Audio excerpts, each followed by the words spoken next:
Welcome to season 2 of Life Unfiltered. I'm joined today with Chavie Bruk, creator of Clear as Mud. You may remember Chavi from Montana, where we went to go tell her brand story. Chavi is an educator, a community leader, a wife, and adopted mother of 5.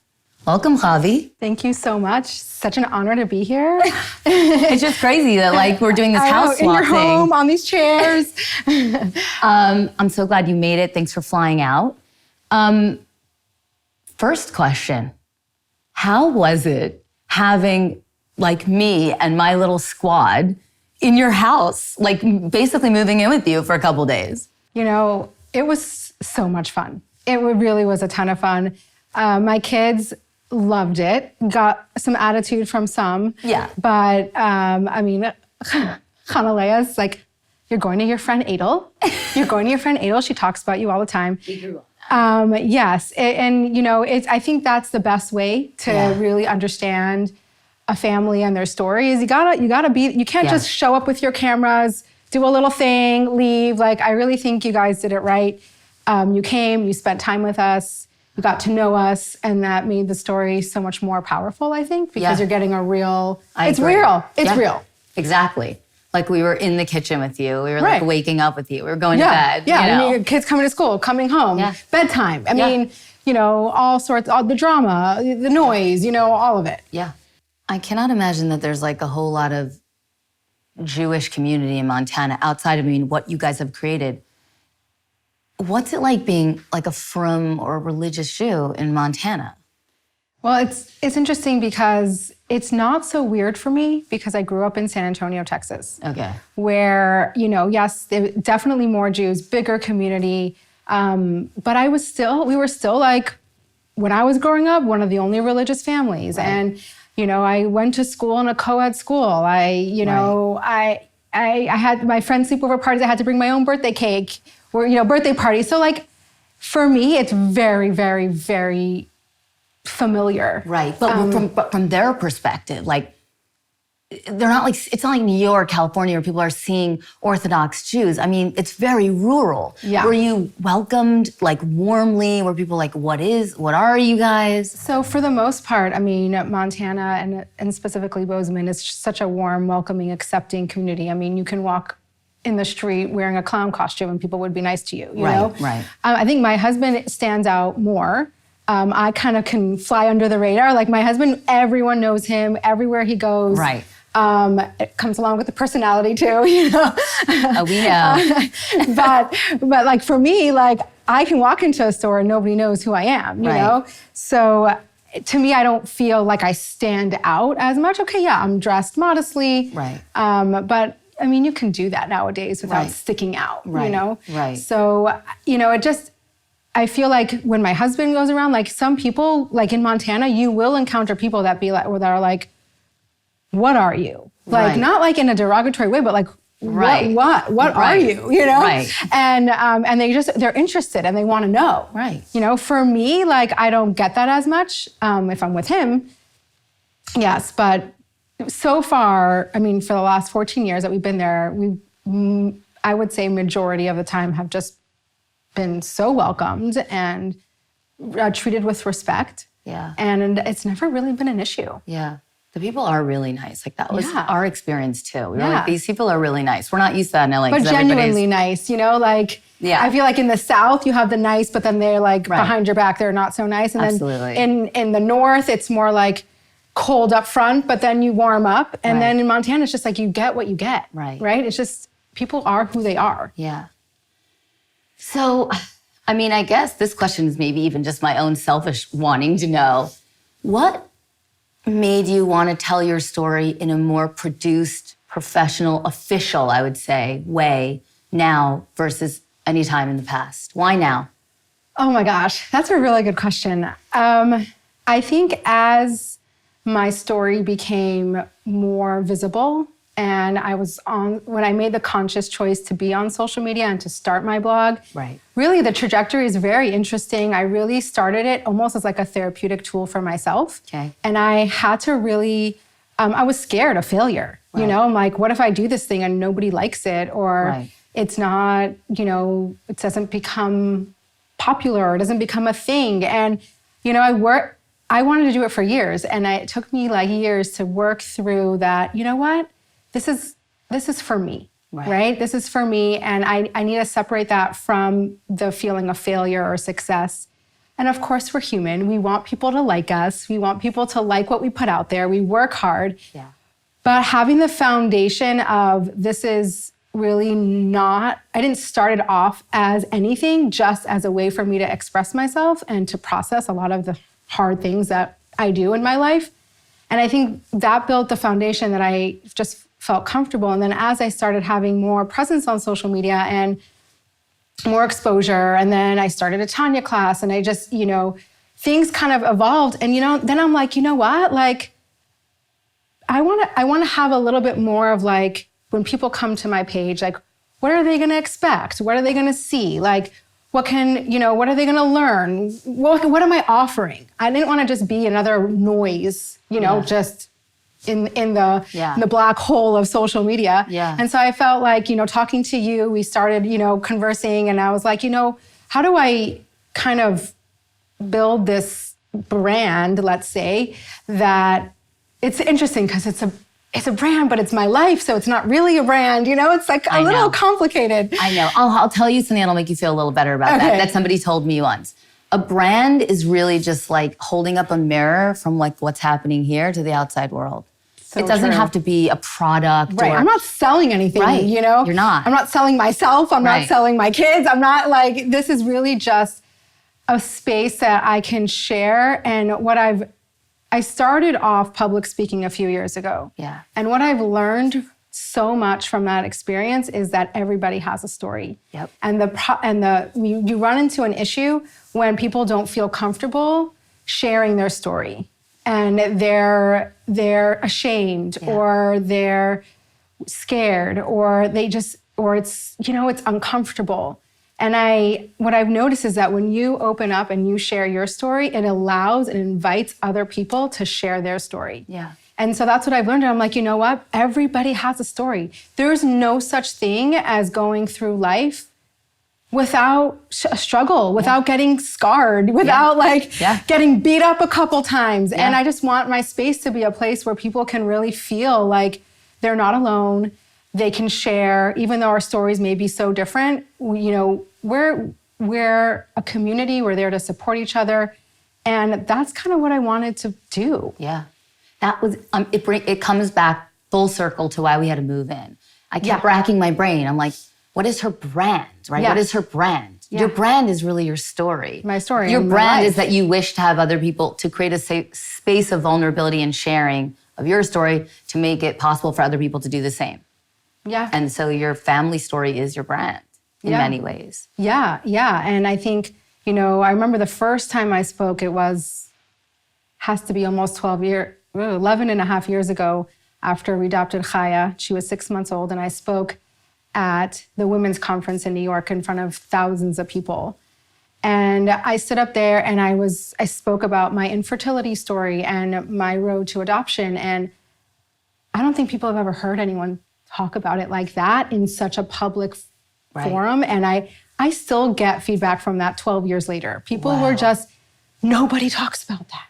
Right. Nobody wanted to say, you know what, I have infertility and it's actually permanent. Right. Like there's no, you know, there's no there won't be a magical here. There's no magical answer. A prayer, healing group. Or like, you know, travel to, you know, some cave area and whoever. Right. But like, and then being vulnerable about that and being, you know, I think so much is about facing your challenges and not trying to hide from them and run away from them. Like, people call me a bulldozer. I kind of bulldoze right through them. You're like a lovable little bulldozer.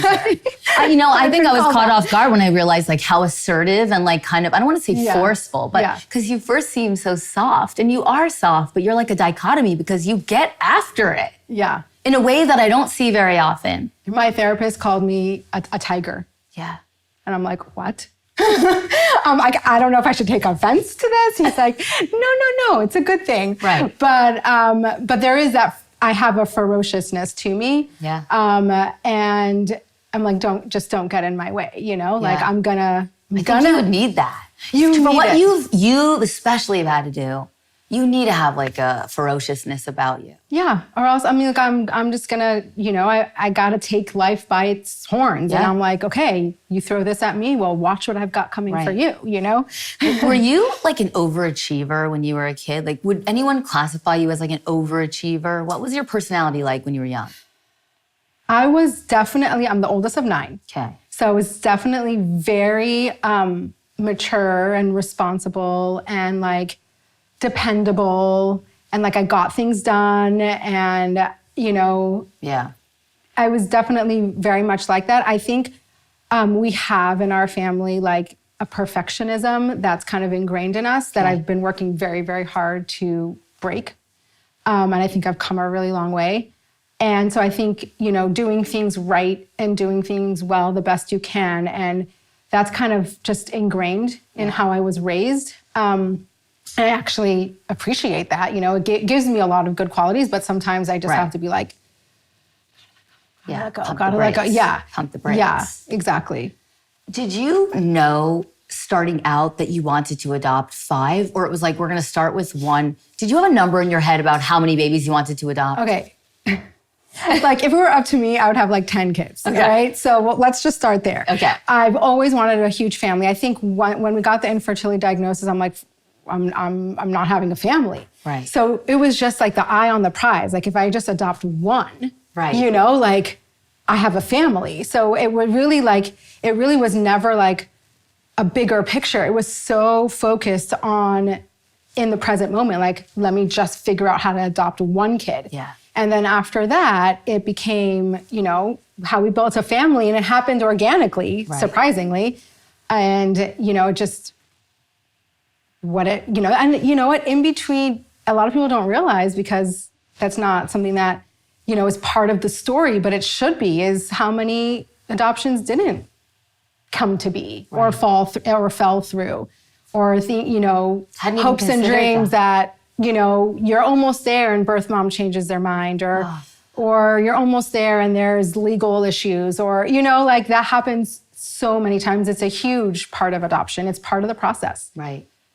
Is there one that stands out as like, in any specific way, either the most challenging or the most difficult, or was there one that was trumped all others with like difficulty to sort of? In our like current from all of your adoptions. Each of them have such a unique story. I think Chaya, who was our first, I think was probably the most emotionally fraught. Right. Because first of all, so young, like a little How old baby, were you? like trying to do this thing that I had no idea how to do. How old was I? I want to say, okay, she's turning 12, like 25, 26? Yeah. 24? 24? Okay, they're all 24, 25, somewhere around there. That's young. Really young. Yeah. Really young. And I had no role models. I had no one I knew that's done this before. I was all on my own. So that was huge. And we were navigating this huge thing so I think that probably, if I look back, that was probably the most I can go back and I can feel that emotion. Right. Each one, and Zizi had her own, challenges. She was born 3 weeks early, and we were not there because it was a holiday, and they were going to give her to social services. And I'm like, we've come this far. You can't do that, Can that happen? Like, you get to the end of the road, and then you're just not available for like a pickup, and the baby goes to somebody else? Oh, they'll just put it in the system. Put the baby in the system. But why? Even though they have a ready, willing, and able family? Why? Because they were not going to keep the baby or the mother in the where hospital are they longer. Even though so it was a miracle. Manny had this huge challenge of it's like each one kind of like we had him in our hands. Like he was I was in the hospital, no room, spending 2 days in the hospital hallway. But it's not that I had the bassinet. Like they didn't have a nursery. Like I had him near me for 2 days, taking care of him on a hospital chair. And nobody thought that was, this baby, is it exposure to virus? Like what? Nobody thought nobody thought that maybe that's not okay. It was very traumatic, very traumatic. Shoshana, we adopted her at 12. So that was a whole unique experience. Probably my least dramatic adoption and the most enjoyable was Hanalea. She was born in Montana. beautiful hospital. I had a room. I got to spend, she was born on Friday. I spent the whole Shabbos there, Yeah. Next to the birth mother. So it was it was a really beautiful experience. We spent a lot of time together. And that was unique because she's my 5th adoption, but I've never gotten to do that. Right. And at first I was really nervous and I was really scared. And I'm like, what how is that this gonna like? be? And like, what if she changes her mind? And, but I was like, I kept on. I remember like, it was only 3.5 years ago, but it feels like forever ago. But I kept on thinking, I'm like, this is how it's meant to be. It's gonna be beautiful. And I'm going to stay present. Stay present because one day you're gonna look back at this and you're gonna be so grateful. Right. And it was one of the most beautiful experiences that I've ever had. Wow. But it took a lot of strength. My husband was home with the kids. I was by myself. I had to navigate this by myself. And it was extremely scary and vulnerable, but it was beautiful. And usually those are the moments, right? When they're the scariest and the most vulnerable, then something so beautiful comes out of it. Yeah. Wow, I didn't even know that about the... I know. That's I don't think I've incredible. ever said that before to anybody. How do you decide what gets shared and what stays private? Because you expose a lot about what's happening with the kids, either health, mental, psychological, stress, trauma. How do you decide what gets shared and what stays private? I think it's definitely like an art, right? You have to be able to balance showing people the real deal so you don't show this life that's unattainable and looks perfect and there's no challenges. But I also have to remember that I'm representing my 5 children and I can't, share everything from their story. It's not right or okay. Right. What my barometer is kind of like what I share what I don't want them to be ashamed of. Right. So even if it's something so big, like a mental health issue, or my son's now in a treatment center, I could keep that a secret, but then what is the message I'm sending my son? Right. That he's not okay and Right. he should be ashamed. Right. Right? So I'm like, I don't want him to be ashamed. I want him to be so proud that he's 8 years old and he's doing something most adults don't know how to do, right? And he's doing something so difficult. And together as a family, we're doing something so difficult. So if I keep it a secret, what's the message that I'm sending? Yeah. So I usually, it's all about what do I want them to be proud of? Right. And what do I want them never to be ashamed of?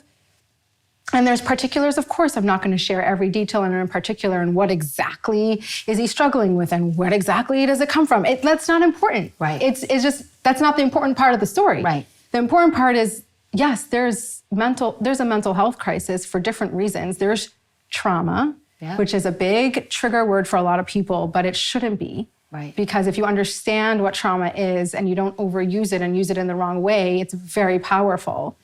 And that's not something we should be ashamed of. That's something that we should understand more and more. And then more people will get help and not feel ashamed of their mental health issues or crises or physical health issues. Yeah. That's definitely true. I mean, and trauma is definitely a trigger word right now. It's like the word of the year, right? So and pivot. Or like, and last year was maybe like vulnerable and authentic. Vulnerability and vulnerability. So right? good. So like we're pivoting with this word trauma, but I just feel like that's the problem when a word becomes like a talking point. Yeah. And really we should just really understand what that is, because what happens is when a word becomes a talking point and then we dismiss it, then all the people who are really struggling with these things are dismissed. Yeah. And that's a problem. Yeah. Did you feel like, did things get a little bit harder during COVID or the pandemic when all your kids were home? I'm sure even just for all of us, things came up for me, for everybody I know.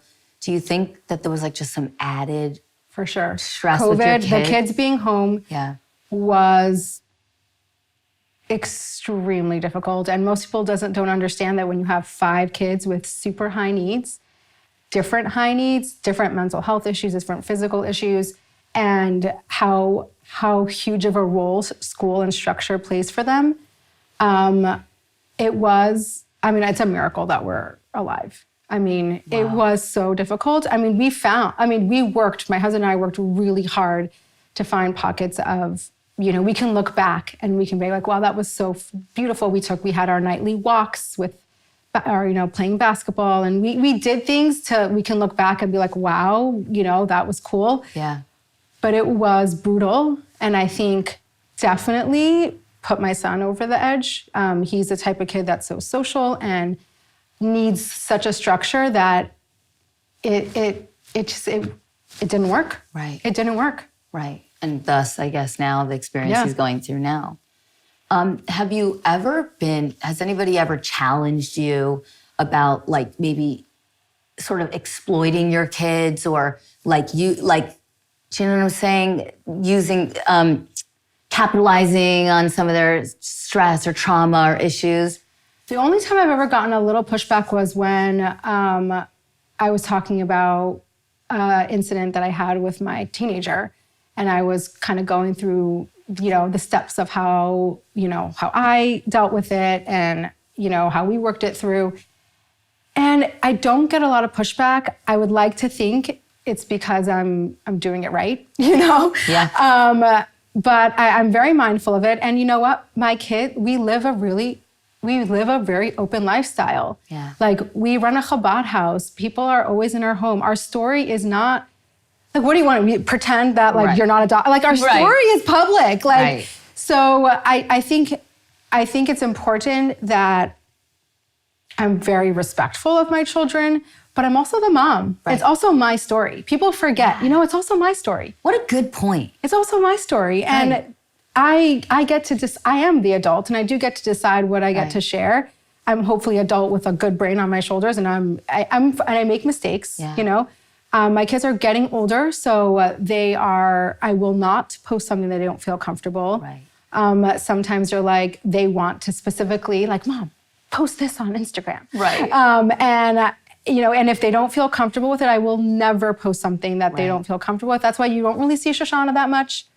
She's kind of Yeah, I was going to say, if you're going to get any pushback about it'll probably be from Shoshana. Yeah, she's really not into it. And but then later she looks back and she's like, why am I not here? I'm like, well, if you don't want to be in any pictures, you're not going to be there. You have to think ahead, You love your pictures. Exactly. I'm like, this is, you're going to look at the albums and you're going to be like, where was I? And I'm like sulking in the corner. Yeah. Well, that's good. Yeah. Somebody ever held me accountable and now look at me. So you and your husband both have very strong personalities. I sort of found that out when I came to Montana. We love him. He's here today. Watching. Being supportive. What does that look like? How do you guys resolve that? Two very strong, fiery personalities, I want to say. You actually handle it so graciously. I was kind of envious of how you handled that. Was that always natural? Was that like a long time coming? I think we both have to work really hard on communication. Just it's a cliche, but really, I mean, that's what it's all about. And I think we've learned to come and understand that we have really strong personalities and really, really strong opinions. And when we are to work together, we're dynamite. Nobody can stop us. But if we're not on the same page, it takes time to figure that out. Yeah. And we have to work it out. And sometimes it's fight it out, or make sure that you're heard, or sometimes this is our thing. I think it's very typical of male, female, but male, run away, shut down, I don't want to hear it. Female, I'm going to make you listen, We're working this out. Yeah, we're working this out right now. Right. So for me, I had to learn, and I'm still learning, that it's okay that if he, how you don't go to bed angry? Yeah. That's not a good. Do you really not like that one? It's sometimes, because if I don't want to go to bed angry and he wants to go to sleep and he can't talk right now, I'm pushing him to talk, which just ends up in a 3-hour spin of a conversation. So I'm working on it. It's so hard for me because and then I'm up all night spinning in my own head, right? Yeah. But if I just let him go to sleep and we pick it up in the morning, it's way healthier. Yeah, it's way healthier.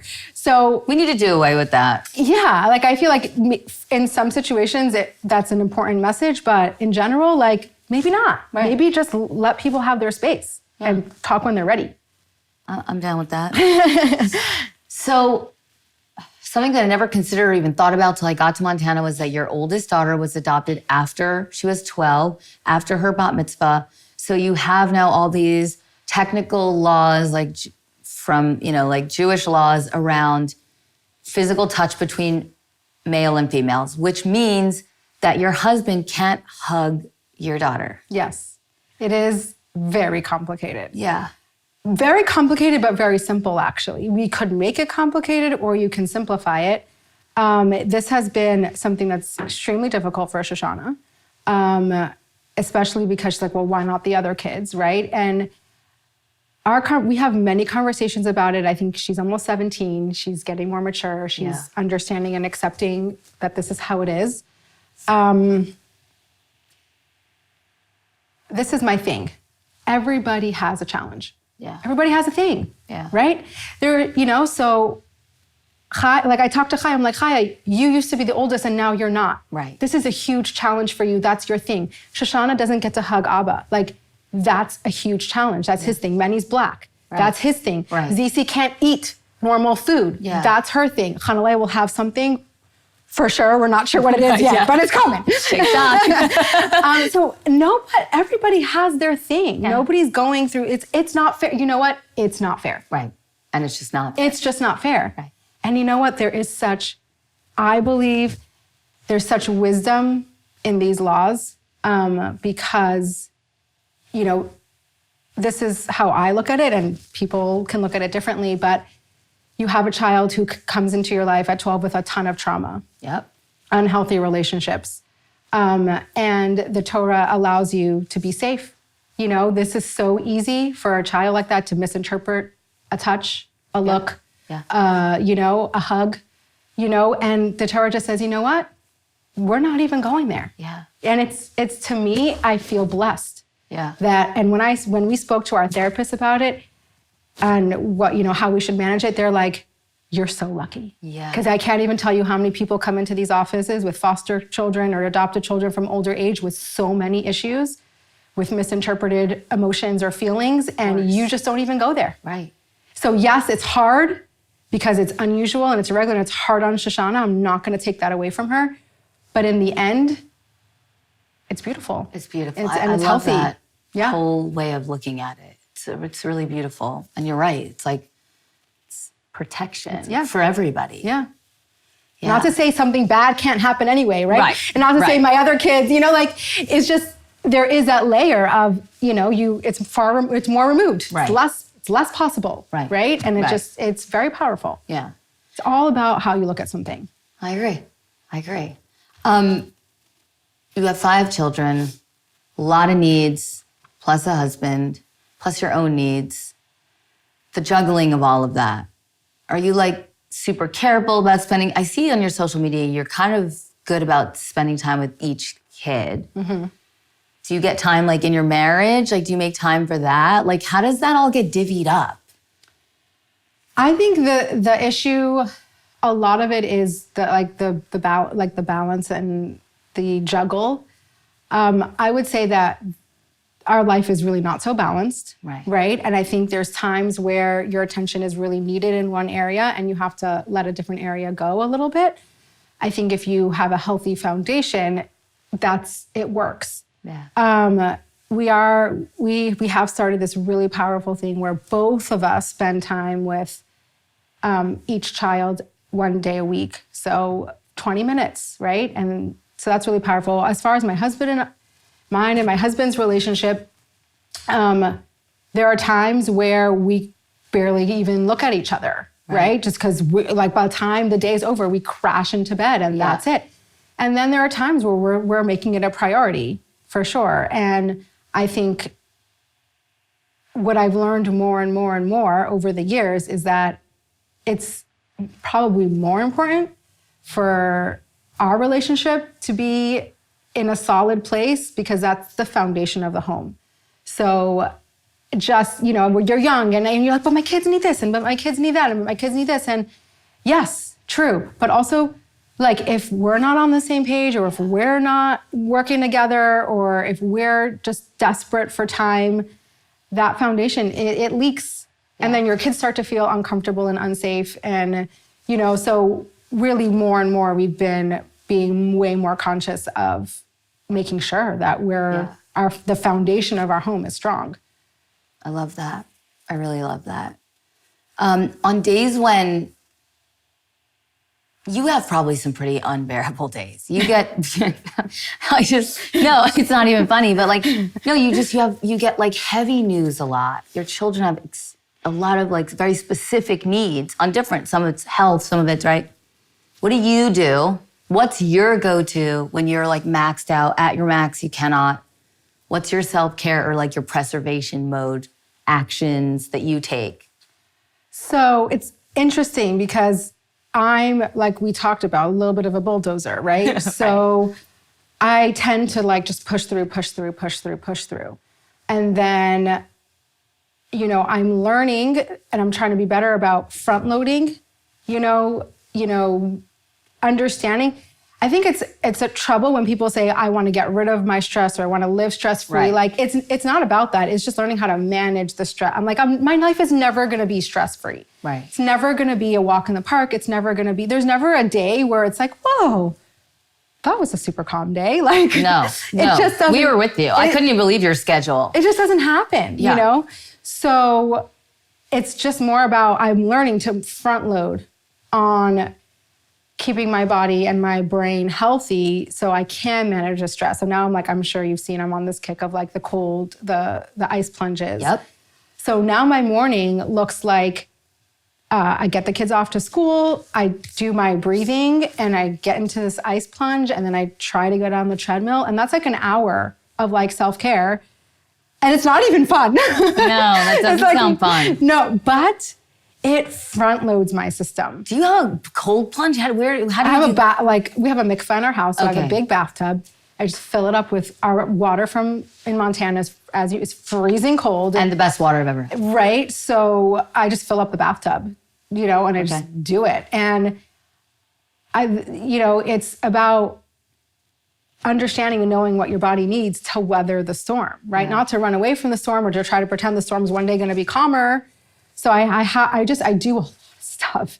I exercise, I eat well, I try to do meditation, breathing, I do the ice plunges. I do a lot of stuff. Yeah. To keep the system going. And then of course I take vitamins, of course I crash sometimes. But I think, when you are offsetting the stress with, okay, and I spend a lot of time researching and understanding. Like everyone's like, oh my God, you're always doing something else crazy. I'm like, because I got to. Yeah. I got to keep on. You have to doing this stuff so I can survive. Yeah. So I can, and I don't want to just survive. I want to thrive. Of course. Right? I just want to survive my life. I don't want to be in survival mode all the time. I am a lot, but I want to enjoy life. Yeah. I dig that. So there's some changes coming for you were vlogging. Tell us a little bit about, I know about what's changing, but tell us a little bit about what's next for you. And also, is there another adoption on the horizon? I wish. I was just talking about it on the plane. We're looking at old pictures of Hanalei, and I'm like, how could you not want another baby? How could you not? No other adoptions on the horizon right now. Okay. So that's another, very opinionated. We have very different opinions on this. Right. And so we're just writing it out. Yeah, you're writing it out. We're writing it out. But so what's new on the horizon, I really am excited about this because it's something that did happen super organically because of my sharing, because of my unique story. You know what? The other thing that's really unique about my story is I kind of hit a lot of pain points. Yep. It's infertility, it's adoption, it's race, it's special needs, it's mental health, it's physical health. It's pretty much. Yeah, you got every buzzword. We got everything. Yeah. So I feel like because that's my story and I'm very open and I talk about it, people automatically want to know, what should I do about this? And what should I do about this? And advice and guidance. And I'm not, I don't have a degree, but I think I'm credentialed in the sense that I live it. Yeah. I have 5 adopted kids with super high needs and I live it every single day. I kind of feel like that's the best credentials. And you're doing a good job at it. Some people are living it and they're not doing a good job at it. People always say, oh my God, your kids are so lucky. I'm like, ask them. No, but their needs are being met. They're thriving. Yeah. We definitely work very hard to meet our children's individual needs, which is extremely challenging because they do have them and they're intense. And sometimes you're just like, well, this one needs this and this one needs that. And, how do you get it all done, Right. So, through this journey that I've had, all of a sudden it's, you become a little bit of the person, for adoption in the religious community, or you become that person of like, who can help guide in certain areas. And it's such a passion of mine. I love doing it. I can't do it all day, every day for free anymore, right? It's became to the point where I'm like, you know what? Like, first of all, if someone really needs my help, I want to give them my full attention, and they deserve that. And so this was born, right? And this concept of, being a consult, being, that person that can hold somebody's hand through some of the most difficult times in their lives, whether it's dealing with a child with mental health issues, with addiction, psychological issues that, adoption, infertility, just really race, like anything. Right. Like, I want to be that person that can make it a little bit easier on somebody else. And so, even just the process, like just the general adoption process. You've done it so many times. Done it so many times, and we did it without any guidance. And so when someone says, well, I want to adopt, what's the first thing to do? And I'm like, I can tell them. Yeah. Like, I can tell you what you need to do to get your ducks in a row, what you need to do to make this happen. I'm not going to hand you a baby, right? I'm not the stork that's going to hand you the baby. I'm not going to find a baby for you. And I can't tell you how long it's going to take. And I can't, take away the pain of it, but I can hold your hand and I can make it a little easier. Yeah. So I'm super excited to be able to do that.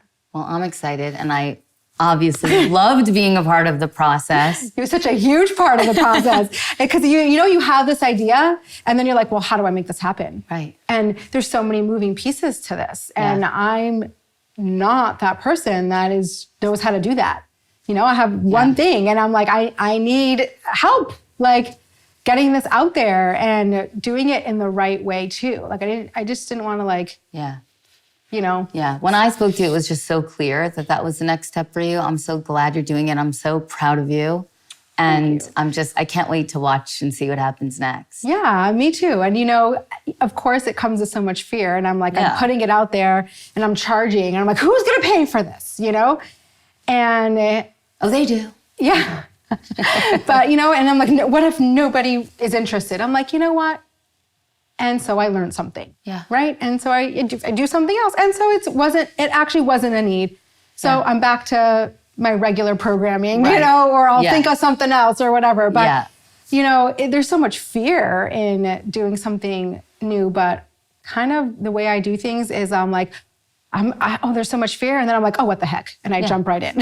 Same girl. I'm like, this is crazy. I don't know if I'm doing, what if nobody likes it? Oh, okay, I'm doing it, Monday, 2:00? Totally. So this is how I do it. That's how I ended up with 5 adopted kids. People are like, well, what about this? And what about this? And how about this? And I'm like, if I overthought every single thing that can go wrong, I'd be stuck in my miserable life with nothing. Yeah. But I'm like, don't think about it. Just do it. Yeah. You'll figure it out later. You'll figure it out. Yes, of course. We hit a lot of roadblocks, but then you figure out how to work around them or go through them or jump over them or whatever, Yeah. Well, I'm excited for it. And I really want to thank you for coming today and sharing your story and thank you. Being vulnerable. Thank you for having me. Of course. I'm excited to see what's next. I really feel like, when I was looking for that guidance of like, people ask me like, what made you decide? To go with Adele at Life's Looking Good. I'm like, how could you not? I didn't even pay her. I didn't even pay her for that. No, but for real, I'm like, it's the aesthetic. It's the way that things are delivered. It's what I wanted. So I knew what I wanted. Well, I'm so excited. And it launched today. So Yeah, actually, I just launched it. I put on the video and I went on a 2-hour flight with no Wi-Fi. I'm like, okay, I hope this goes well. I put on my video and then off I go. I know. So actually, if people want to find out more information, you could go to clearasmud.blog. The brand video that we just created is up there, as well as all tons of information, resources, and if you want to learn more about my family too, I mean, Yep. I think there's a story on each kid on Yep. there, and lots of, just happy, fun things too, right? Exactly. And so, thank you so much, Chavi. thank you.